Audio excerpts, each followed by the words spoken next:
నమస్తే, నేను మీ Gopi. Welcome back to our channel. So మనం వచ్చేసరికి చౌపదండి ఎమ్మెల్యే ఎవరైతే ఉన్నారో రమేష్ గారు. సో రమేష్ గారి సతీమణి ఎవరైతే ఉన్నారో రూప గారు ఈరోజు ఎర్లీ మార్నింగ్ హ్యాక్ చేసుకుని చనిపోవడం అయితే జరిగింది. సో చనిపోవడానికి పలు కారణాలు ఉన్నాయి. అది ఇంతవరకు బయటకు అయితే రాలేదు ప్రస్తుతానికి. సో పోలీసులు వ్యక్తం చేస్తుంది వాళ్ళిద్దరి మధ్య గత కొన్ని రోజులుగా కొన్ని గొడవలు జరుగుతుంది, కొన్ని వాళ్ళిద్దరి మధ్య విభేదాలు ఉన్నట్టు కొన్ని వార్తాపత్రికలు కూడా వచ్చాయి. సో ఇక్కడ ఉన్న పోలీసులు కూడా తెలిపారు.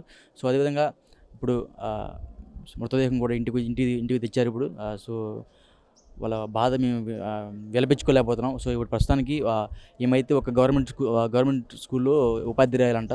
సో వాళ్ళ కోవిడ్ అంటే వాళ్ళ కొలీగ్స్ కొంతమంది ఉన్నారు. సో వాళ్ళతో మాట్లాడే ప్రయత్నం చేద్దాం. సో అదేవిధంగా కొంతమంది వాళ్ళ ఇంట్లో పనిచేసే వ్యక్తులు ఉన్నారు. సో వాళ్ళతో మాట్లాడే ప్రయత్నం చేద్దాం. సో ఒకసారి ఎవరైతే వాళ్ళ కొలీగ్స్ ఉన్నారో వాళ్ళ కొలీగ్స్తో మాట్లాడే ప్రయత్నం చేద్దాం. ఒకసారి ఇక్కడ రండి.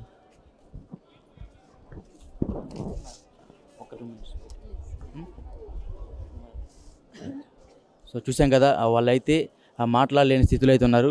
ఇప్పుడు ఈ విషాదం అయితే వాళ్ళు జీర్ణించుకోలేకపోతున్నారు. సో మనం చూసాము, వాళ్ళ దగ్గరికి వెళ్ళి కనీసం మాట్లాడలేకపోతున్నారు. సో ఈ మరణాన్ని వాళ్ళు జీర్ణించుకోలేకపోతున్నారు. సో వాళ్ళ ఇంట్లో పనిచేసే కొంతమంది వ్యక్తులు ఉన్నారు. సో వాళ్ళతో మనం మాట్లాడే ప్రయత్నం చేద్దాం.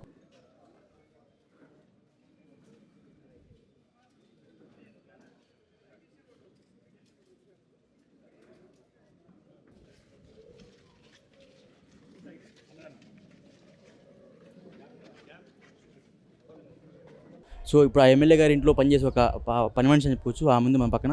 సో నమస్తే అమ్మ. నమస్తే సార్. సో అంటే ఎట్లా ఉంటారు మీతో? మేడం గారు ఎలా ఉంటారు? మాతో పనులుగా ఏ రోజు ఉండరు.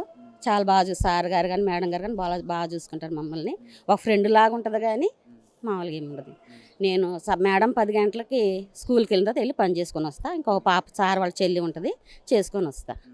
అంటే మీరు ఒక్కళ్ళని ఇంకా చాలామంది ఉంటారు పనులు? ఇంకొక ఆమె సాయంత్రం చపాతీ చేస్తుంది. ఒక ఆమె వచ్చి నేను 11 గంటలకు వెళ్ళి అందరూ ఎవరు లేనప్పుడు సార్ వాళ్ళ చెల్లి ఫోన్ చేస్తుంది, అప్పుడు వెళ్ళి పని చేసుకొని వచ్చేస్తా. అంటే ఇప్పుడు మేడం ఏదో గవర్నమెంట్ స్కూల్ టీచర్ అంట, నిజమేనా? నిజమే, మేడం టీచరు నాతో బాగానే చేస్తుంది. మేడం వెళ్ళిన తర్వాత ఫోన్ చేస్తుంది, నేను వచ్చి పని చేసుకుని వెళ్తాను అంతే.